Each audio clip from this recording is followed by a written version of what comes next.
世界盃就嚟到，大家對足球嘅熱情又再重現。今日我要趁住呢個熱潮，同大家介紹一本可以帶嚟快樂嘅應景好書《蘇超來了》。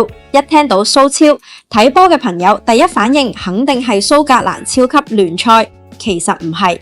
呢度嘅蘇超指嘅係江蘇首屆城市足球聯賽。呢本書唔單止係一本講體育嘅書，更加係一部全景式記錄江蘇嘅老百姓點樣將城市足球玩出新高度嘅精彩紀實。大家好，我係一仔，歡迎嚟到一本說書。我哋會揀一本好書同大家介紹，大家可以喺一本平台輕鬆買到。透過幾分鐘嘅分享，希望帶你走入書本嘅世界，帶嚟一啲啟發同收穫。快啲訂閱頻道，俾個 like 支持我哋啦！呢項賽事有幾咁不可思議呢？我哋嚟睇下佢嘅規模。江蘇13個區市各派出一支隊伍報名，喺長達7個月嘅賽程入面，一共要踢85場比賽。你可能會諗，只不過係個省級嘅業餘聯賽，有咩咁好睇啊？但我話俾你聽，近幾年蘇超徹底咁火出圈。書裏面提到一個特別得意嘅現象，開賽先得幾輪，呢啲由普通市民組成嘅業餘球隊，居然係足球新聞度同世界頂級俱樂部拜仁慕尼黑同時一齊出現。更加得意嘅係，歐洲冠軍聯賽嘅贊助商喜力啤酒，竟然將廣告牌打到咗蘇超嘅賽場上面。到咗第5輪之後，呢個比賽嘅飛居然變得一票難求，網上一開售幾乎係秒速售罄。喺奧體中心曾經有超過6萬名擁躉頂住成40度嘅高溫，就係為咗一場0-0嘅平局，喺看台上瘋狂尖叫。呢種壯觀場面，唔知仲以為係踢緊世界盃決賽。點解蘇超會咁紅？呢本書俾咗個好盞鬼嘅解答我哋。首先，佢好貼地，都好純粹。賽場上奔跑嘅516名球員，全部都係我哋身邊嘅普通人。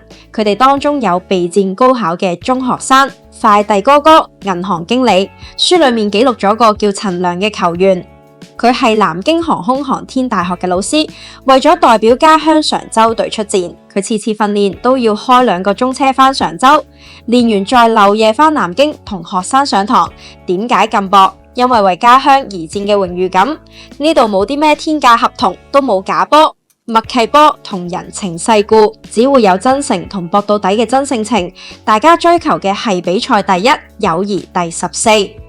講到友誼第14，就帶出咗呢本書另一個極好玩嘅地方，江蘇13太保嘅恩怨江湖。大家都知江蘇嘅地域文化特別豐富，俗稱散裝江蘇、蘇南蘇北，各個城市之間平時就中意互相串對方，暗地裏互相比較。呢本書詳細描寫咗蘇超一開踢呢種城市之間嘅幽默感係點樣全部爆發出嚟。